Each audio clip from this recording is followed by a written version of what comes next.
पृथ्वी इस ज्ञात ब्रह्मांड में अद्वितीय होना कई कारणों से है। ये इकलौता ऐसा ग्रह है जो सब ग्रहों से अलग है और उसे अलग बनाने वाली चीजें हम आपको बताने वाले हैं। सबसे बड़ा कारण है कि पृथ्वी के अलावा कहीं और भी कोई इस तरह की वीडियो नहीं देख रहा होगा।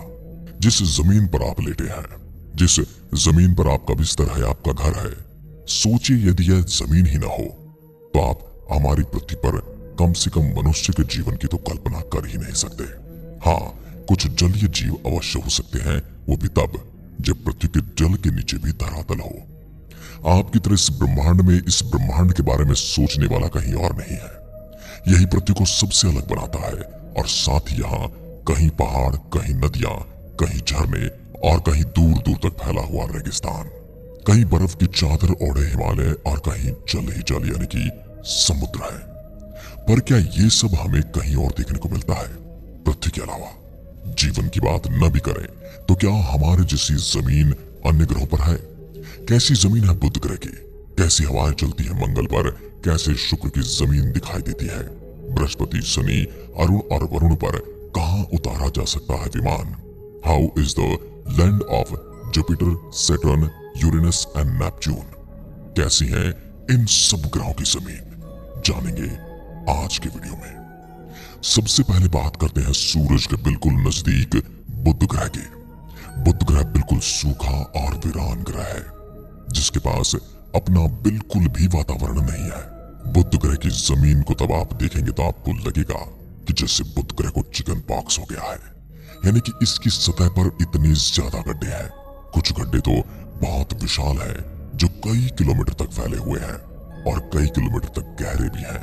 इन गड्ढों के बनने के पीछे का कारण वैज्ञानिक शुक्र ग्रह और धूमकेतु की बुध ग्रह से टक्कर को मानते हैं, जिस कारण ये विशाल गड्ढे बनते रहते हैं। वैज्ञानिक ऐसा भी कहते हैं मरकरी की सतह पृथ्वी के चंद्रमा की सतह से बहुत मिलती जुलती है।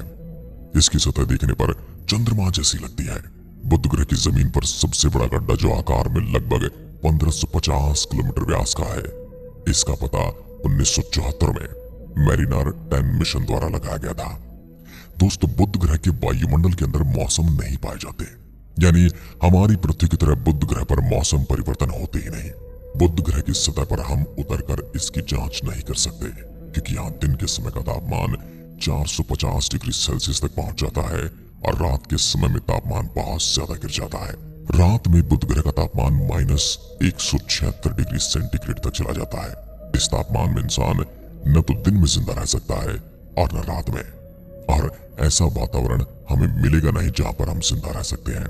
अभी तक बुध ग्रह पर 2 अंतरिक्षयान भेजे जा चुके हैं, मैरिनर 10 और मैसेंजर। अब आ जाते हैं सूर्य से दूसरे नंबर के ग्रह पर जिसे हम शुक्र यानी कि वीनस कहते हैं। शुक्र ग्रह को सौरमंडल का सबसे गर्म ग्रह माना जाता है। हाँ, सबसे गर्म प्लैनेट। यह बुध से भी ज्यादा गर्म है क्योंकि बुध ग्रह के पास अपना कोई वातावरण न होने की वजह से इसकी सतह पर गर्मी रुक ही नहीं पाती।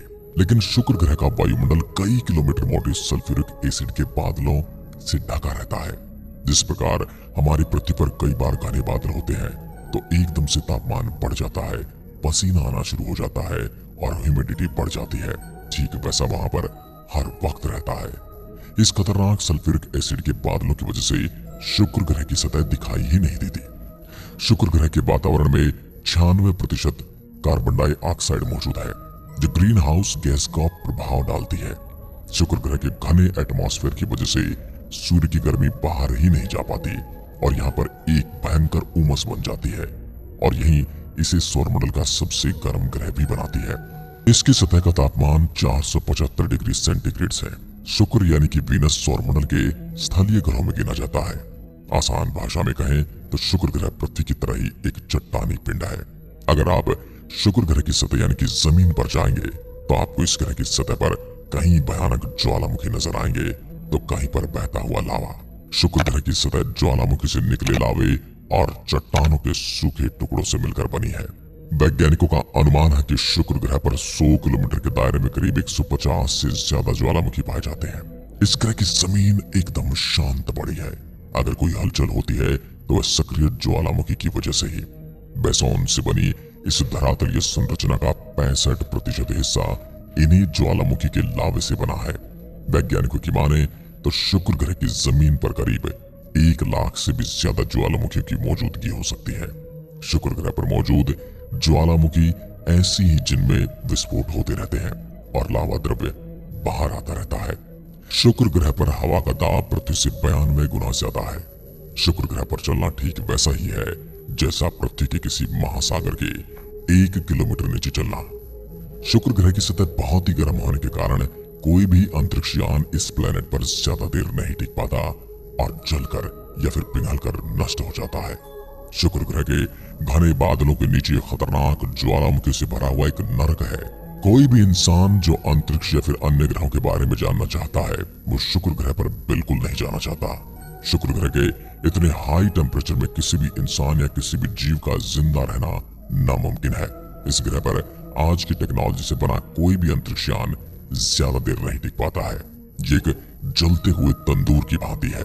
शुक्र ग्रह की जमीन की रियल फोटो आप देख सकते हैं जो नासा के प्रोब द्वारा ली गई है। उसके बाद है हमारा ग्रह पृथ्वी।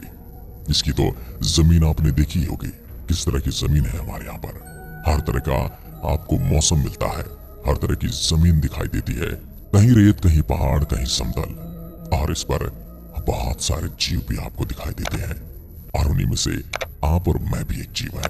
इसके बाद हमारी अगली मंजिल है मंगल ग्रह। मंगल सूर्य से चौथे नंबर का प्लेनेट है।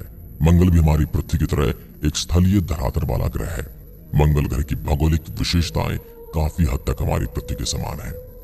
मंगल ग्रह का वायुमंडल पृथ्वी की तुलना में काफी ज्यादा विरल है और धूल से भरा रहता है। मंगल ग्रह की जमीन दिखने में लाल नजर आती है। जब हम मंगल ग्रह की जमीन पर खड़े होकर देखते हैं तो हमें हमारे चंद्रमा की गर्द और पृथ्वी की ज्वालामुखी घाटियों, रेगिस्तान और बर्फीली चोटी की मन में यादें आती हैं। मंगल ग्रह की जमीन में बहुत ही ज्यादा मात्रा में आयरन सहित खनिज पाए जाते हैं। सतह पर पाए जाने वाले धूल और पत्थरों में भी आयरन काफी मात्रा में मौजूद है, जिसे आप जंग का भी एक प्रारूप मान सकते हैं। आयरन के खनिजों का ऑक्सीकरण हो जाने की वजह से मंगल ग्रह की मिट्टी लाल हो जाती है, जिसे सामान्यतः हेमेटाइट या फिर जंग के रूप में जाना जाता है। मंगल ग्रह की जमीन को देखने पर हमें काफी पुरानी लगती है। साथ ही मंगल ग्रह की जमीन काफी क्रेटर यानी गड्ढों से भरी है। मंगल ग्रह के 65% हिस्से में पिंडों के टक्कर देखे जा सकते हैं। अभी जो आप हमारी वीडियो में तस्वीरें देख रहे हैं, ये मंगल ग्रह की जमीन की असली तस्वीरें हैं, क्योंकि यहाँ पर यान भेजने में हम सफल हो चुके हैं। मंगल ग्रह पर ठंडा और पतला वायुमंडल होने की वजह से पानी लिक्विड फॉर्म में ज्यादा देर स्थिर नहीं रह पाता। मंगल ग्रह की जमीन पर हमें कपकपा देने वाली ठंड का एहसास होता है। यहाँ पर धूल भरी आंधी के गुबार और आंधियों के बवंडर चलते हैं। कभी कभी आंधी के बवंडर बहुत भयानक हो जाते हैं और पूरे मंगल ग्रह की सतह को ढक देते हैं। मंगल ग्रह की तुलना में सूर्य से ज्यादा दूर होने के कारण यहाँ का औसतन तापमान -55 डिग्री सेल्सियस है। गर्मियों के मौसम में मंगल ग्रह का अधिकतम तापमान 30 डिग्री सेल्सियस के आसपास होता है, जबकि जाड़े में घटकर -130 डिग्री सेल्सियस तक चला जाता है। मंगल ग्रह की जमीन पर आगे बढ़ते हैं तो हमें कुछ ऐसी धारियां नजर आएंगी जिन्हें देखकर ऐसा लगता है ये धारियां जल प्रवाह से बनी होंगी और किसी जमाने में यहाँ पर जल बहा होगा। अब जल कहाँ है ये तो रिसर्च जारी है, लेकिन ये धारियां आज भी गवाही देती हैं कि किसी समय में मंगल ग्रह पर जल रहा होगा, और जल रहा होगा तो जीवन की कल्पना आप कर ही सकते हैं। अब हम सीधा एस्ट्रॉइड बेल्ट से होते हुए गैस जॉइंट जिसे कहते हैं, जुपिटर यानी कि बृहस्पति ग्रह, सौरमंडल का सबसे बड़ा ग्रह है। पीले रंग के इस ग्रह को गैस जॉइंट इसलिए कहा जाता है क्योंकि यह गैस का बना हुआ है। आसान शब्दों में कहा जाए तो इसके पास हमारी पृथ्वी जैसी कोई सतह नहीं है। जुपिटर ग्रह का आकार इतना बड़ा है कि इसके अंदर सौरमंडल के सारे ग्रह समा सकते हैं। इस ग्रह के अंदर लगभग 1300 पृथ्वी आराम से समा सकती है। जुपिटर प्लेनेट प्राथमिक तौर पर गैस और तरल पदार्थों से बना हुआ है। यह 1/4 हीलियम द्रव्यमान के साथ मुख्य रूप से हाइड्रोजन से बना है। यह ग्रह एक उग्र अशांत वायुमंडल से ढका है जो हाइड्रोजन और हीलियम से बना है, जिसमें अमोनिया और मीथेन गैस की काफी ज्यादा मात्रा है। इसका वायुमंडल हजारों किलोमीटर की गहराई और ऊंचाई तक फैला है। जब हम इस ग्रह के नजदीक जाते हैं तो इसके तूफानी बादल हमें नजर आएंगे। उन्हीं की वजह से ये ग्रह दूर से सुंदर नजर आता है। इस ग्रह पर दिखने वाले ये खूबसूरत बादल असल में बेहद ज्यादा खतरनाक और जानलेवा है। बृहस्पति यानी जुपिटर का ऊपरी वातावरण पृथ्वी के वातावरण जैसा बिल्कुल नहीं है, बल्कि घने बादलों से भरा है। इन बादलों का आकार अलग अलग है। यहाँ का वातावरण एक घने धुएं के चैम्बर जैसा है, जो कि वास्तव में बड़ा अजीब है। अब अगली मंजिल हमारा शनि ग्रह। विशाल, सबसे विचित्र और अद्भुत वलयाकार दिखने वाला यह ग्रह बेहद ही रोचक है और इसके रिंग की वजह से ये बहुत ही सुंदर दिखाई देता है। शनि ग्रह पर हम आज तक 4 मिशन भेज चुके हैं। सबसे पहला मिशन हमारा पायोनियर 11 था। इसके बाद वॉयजर 1, वॉयजर 2 और कैसिनी-हुयजेंस। कैसिनी वो मिशन था जिसके माध्यम से हमने शनि ग्रह पर बहुत ही करीबी से अध्ययन किया। ये वही पल था जब हम शनि ग्रह को बहुत करीब से देख रहे थे। शनि ग्रह एक बहुत ही बड़ा गैस का गोला है जिसमें हाइड्रोजन और हीलियम गैस की अधिक मात्रा है। शनि ग्रह का वायुमंडल 96.3% मॉलिक्यूलर हाइड्रोजन और 3.25% हीलियम से बना है और बाकी का बचा भाग अमोनिया, एसिटिलीन, इथेन, प्रोपेलेन और कुछ मीथेन से मिलकर बना है। शनि ग्रह का नीरस वायुमंडल सौरमंडल में दूसरा सबसे तेज हवाएं पैदा करने वाला ग्रह है, जिसकी रफ्तार 1800 से 2000 किलोमीटर प्रति घंटा होती है। यह ध्रुव एवं ध्रुवीय भंवरों को भी देखा जा सकता है। अब हम शनि ग्रह के वायुमंडल के नीचे की ओर जाते तो इसकी गर्मी और एटमॉस्फेरिक दबाव और बढ़ता जाता है। शनि ग्रह की भी जुपिटर की तरह कोई ठोस जमीन है, यानी कि यहाँ पर आप कहीं भी कदम नहीं रख सकते। ये ग्रह पूरा का पूरा गैस से बना है, यानी हम इस ग्रह पर लैंड ही नहीं कर सकते। अब आपको सीधा लिए चलते हैं यूरेनस पर, यानी हिंदी में कहें तो अरुण ग्रह। यह दूरी के अनुसार सूर्य के 7वें नंबर का ग्रह है। यूरेनस प्लैनेट भी जुपिटर, सैटर्न और नेपच्यून प्लैनेट की भांति गैसीय ग्रह है। यूरेनस प्लैनेट के पास कोई ठोस सतह होने के चांस नहीं है। दोस्तों, अभी तक हमने यूरेनस ग्रह पर एक ही मिशन भेजा है जिसका नाम है वॉयजर 2। अरुण और वरुण ग्रह के एटमॉस्फेयर में जुपिटर और सैटर्न की तुलना में बर्फ ज्यादा है।